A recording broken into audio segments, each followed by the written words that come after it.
Hi, I'm Dr. Hackey Reitman. Welcome to another episode of Exploring Different Brains.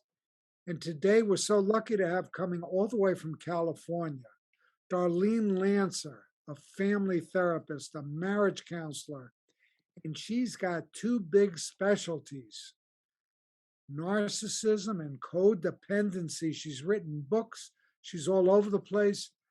She really knows a lot, and she's going to share it with us. Darlene Lancer, welcome. Well, thank you very much for inviting me. I like to share what I've learned and researched with more people. So I appreciate the opportunity. Why don't you introduce yourself properly to our audience and tell them all about yourself? Okay. Well, I've been a marriage and family therapist for about 30 years, and I've written several books on codependency and shame and all kinds of tools for recovery, such as how to raise your self esteem, how to learn to be assertive, how to forgive yourself. And I have a couple of meditations, self love meditation, which I think is the key to transformation and recovery. And I just published a soul alignment meditation because, when many people get strayed from their path, and that's what makes them unhappy in life. They may be in a destructive relationship or just a profession or just some way that they're not feeling fulfilled. And a lot of codependents are perfectionists. So I have a book on how to overcome perfectionism. And many of my followers are in 12-step programs. And I have a handbook on working that's called Spiritual Transformation in the 12 Steps, on how to work the 12 steps. And it's from a psychological, spiritual point of view, not a religious one. So I've been doing this for a number of years. I'm coming out with a new book at the end of the year on uh, dating, loving, and leaving a narcissist. And I know that's the topic of our conversation today. Well, let's start with tell our audience, what does narcissism mean? Give us the definition. Well, there's criteria that the diagnostic code, the consensus of psychologists have come together and created a symptomatic definition. So it's based on symptoms. And the major required symptoms are that the person lacks empathy, that they indulge in grandiosity. So sometimes it's just their fantasy of what they think they should be doing, not necessarily bragging about what they should do, but they have big dreams of being a celebrity or making millions of dollars, and they dream and talk about it, or other people brag about it or lie about it. And that there's a constant need for admiration. So those are three of the core requirements from the American Psychiatric Association for narcissistic personality disorder. So a lot of people, and there's more traits that are required for a full diagnosis. I want to depart for a minute just to say that a personality disorder is an enduring condition that starts to exhibit itself in young adulthood or maybe even as a teenager. And unlike a mood disorder like anxiety, depression, bipolar, where a person has a normal personality and then they depart from it when they have these mood swings or depression. A personality disorder, this is what you see is what you get. This is who they are. And because that's how they've always been, that's how they see the world. And they don't think that anything's wrong with them. They think other people, and this is also, it's not a required trait, but it's what happens when you have a narcissistic personality, that you don't see other people as separate from yourself. So there's a lot of projection.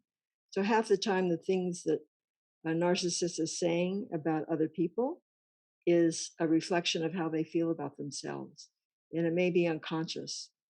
So getting back to the definition of the disorder, you would need those three characteristics and then at least two more.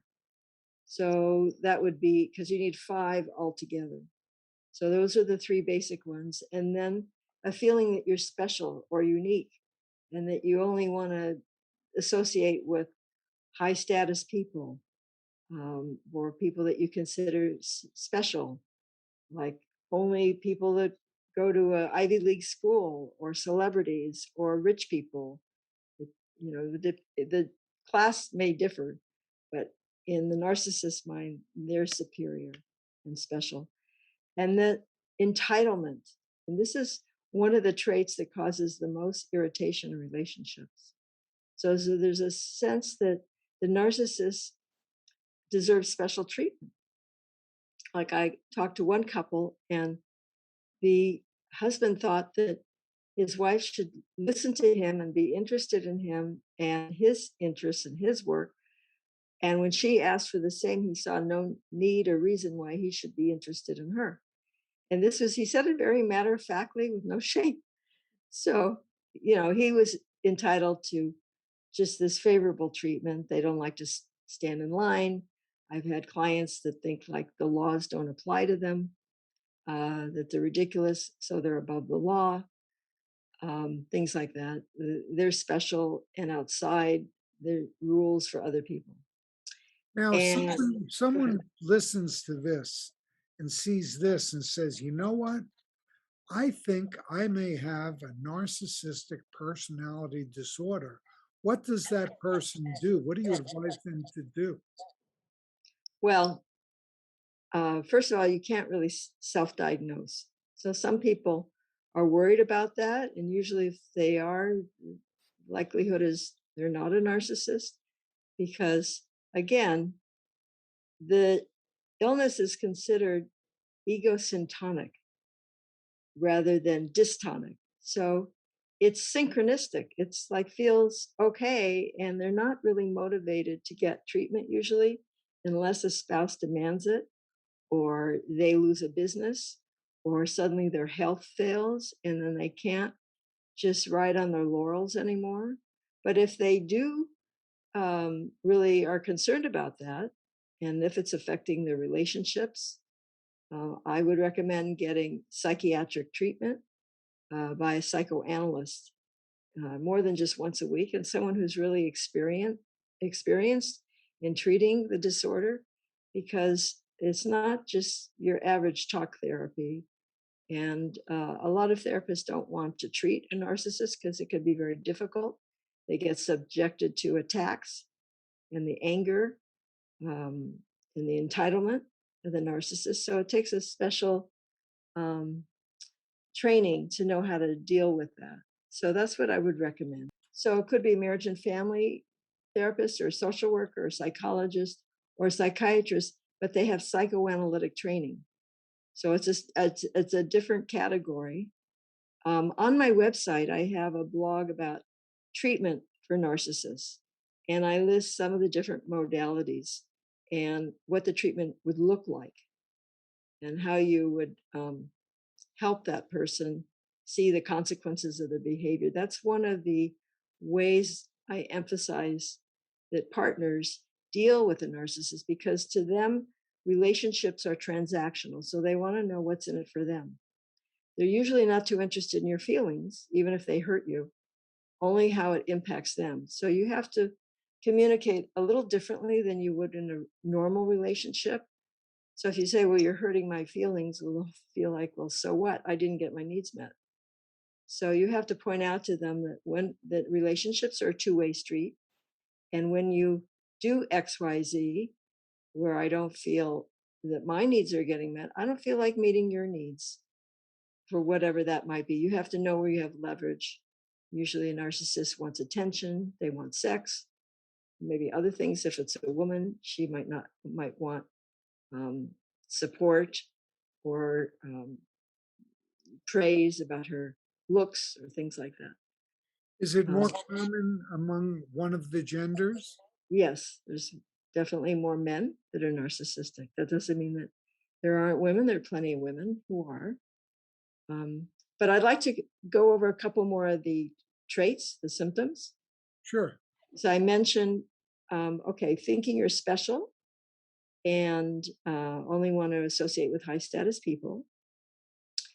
entitlement, that you are entitled because you're so special to special treatment and unique treatment that more than other people. And another really trait that causes problems in business and relationships is many narcissists, not all, but one of the traits is exploiting and taking advantage of others for your own personal gain. So they might dishonor a contract or use information or in some way or exploit a girlfriend or a boyfriend uh, to be supported or to have sex or to get some special advantage. And then envy is very common.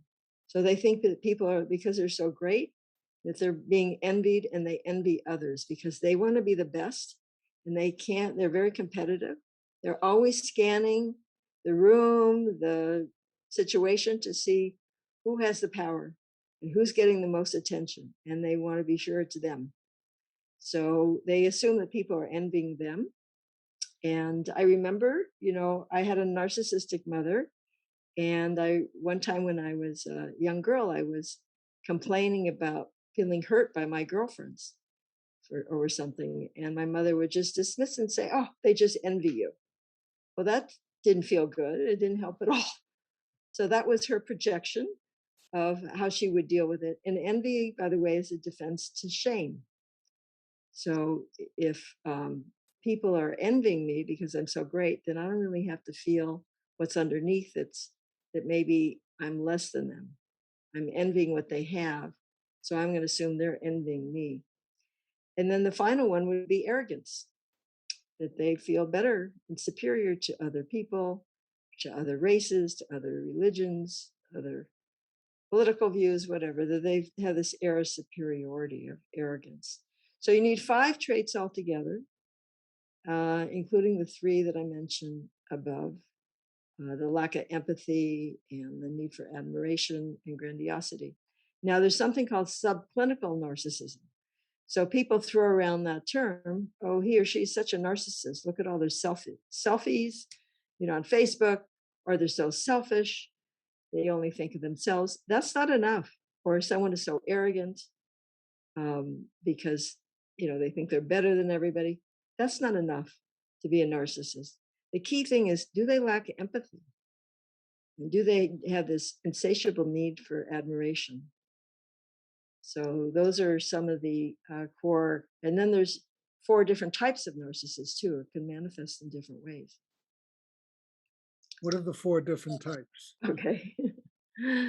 Well, the first is the one that you think of, like who's in the public eye, or brags a lot and boasts a lot. Maybe is like the life of the party. That's the grandiose, or the narcissist, or the exhibitionistic narcissist. Those are like your stereotype. And they're usually very bold. They exhibit a lot of confidence, and they're very interested in power. Their arrogance is on display. And then there's something called the vulnerable narcissist. There's other names for it, called the closet narcissist. Popular now is the term covert narcissist. It used to be called introverted narcissist. So it's someone, they can be just as obnoxious and exploitative, aggressive, self-absorbed, entitled, unempathic, and manipulative, because narcissists are very manipulative and aggressive. However, they shy away from attention. That's why sometimes they're called introverted narcissists. And but they have the same feelings of self alienation from their self, and they're what's more different. What's different though is that they suffer from more neurotic behavior, guilt, anxiety, depression. They're very insecure and unhappy. The grandiose narcissists may not be aware that they're insecure. Obviously, they are when they have to pump themselves up and bully other people. That comes from insecurity, but often it's unconscious. So the covert or introverted narcissists can be sometimes even more difficult to live with because they're very hypersensitive and they don't have these skills that a grandiose narcissist has to pump up their ego. So they're more distrustful and threat oriented. They might withdraw from people. Can't inflate themselves. So the defensive inflation for a grandiose narcissism helps them to, feel good about themselves. So then they're happier. Often they're happy in their relationship and happy with their lives. That's why they don't seek treatment. But the introverted narcissist is more unhappy and grouchy and, hypersensitive. Their insecurity is more visible, and they're just more neurotic. They're not interested in growth at all. Then there's the malignant narcissist, which is like the worst because they're the most aggressive and cruel. They like to create chaos. They take pleasure in taking people down and retribution. They have psychopathic tendencies, which means they're more aggressive and there's more malice involved. Often, for a lot of narcissists, don't realize they're not intending to be malicious. But the more aggression there is, the worse the narcissism, the more traits there are. Not all narcissists are exploitive. It's not a required trait. And they're not all aggressive. But the more it tends to lean over towards psychopathy, then it's like a malignant narcissist, and they can be very dangerous. Then there's a fourth kind that's rather new. It's called a communal narcissist. And it's very similar to the grandiose narcissist. The only thing is what they value is not so much power over people, but being the most trustworthy, the most supportive person, so the most giving person, the most helpful person. So could get really confused. Sometimes they're in the clergy or they're philanthropists, or community that they want to be very helpful. But it's still all about them and their ego. And their motive is still this sense of power, but in an indirect way because they're being so helpful and they're going to get attention that way, and they're going to get praise for how much they give other people or how supportive they are.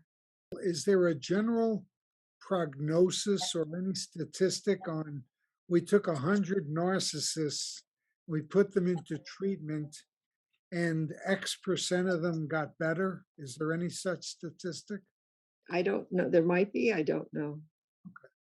But you have to understand, someone that goes into treatment is usually not representative of the population at large, because they might be able to be introspective. They're interested in learning about themselves. They may be able to take responsibility or have remorse, regret. So those are good. That's a good prognosis. Oh, okay. But most or many narcissists don't. But what I was going to say is that in the dynamics, and it's really any abusive relationship, not just with a narcissist, but often someone who puts other people first and wants to please, someone who's codependent, will bond with a narcissist, or just someone abusive. Could be with an addict. Yeah. How can our audience learn more about you and your work? Oh, okay. Well, my website is whatiscodependency.com. You could also find me at darlenelancer.com. And I'm all over the internet, and I write for Psychology Today and Medium. And you could subscribe to my monthly blog on my website. And what else? I'm on Twitter and Instagram. I have YouTube's up on my YouTube channel. And I have a lot of podcasts on Clipit, CLYP.IT. And there's some on SoundCloud, and there's links to them on my website. And of course, I'm on Facebook and Pinterest, and those are the ones where you can find me all over. If you just Google my name, you'll find a lot of stuff. Darlene Lancer, thank you so much. This has been very enlightening. It's been great to have you. Thank you for being with us here at Exploring Different Brains. Oh, you're very welcome. It's been a real pleasure, and I enjoyed our conversation.